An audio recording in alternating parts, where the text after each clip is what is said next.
Hey everyone, want to remove your background instantly? Here's how to use AI Cutout in CapCut. No green screen needed. Let's get started. First, open the CapCut and here tap the new project and select your video with a person or object that you want to cut out and tap add.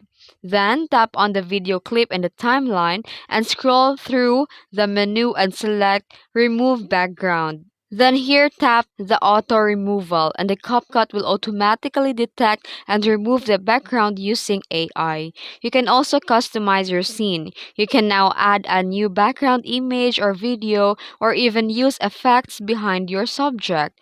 Adjust the shadow or edge if needed to blend naturally. And that's it. You use a CapCut AI cutout to make pro edits in seconds. Follow for more easy CapCut tutorials. If you found this video helpful, don't forget to like and subscribe for more tutorials. Thanks for watching.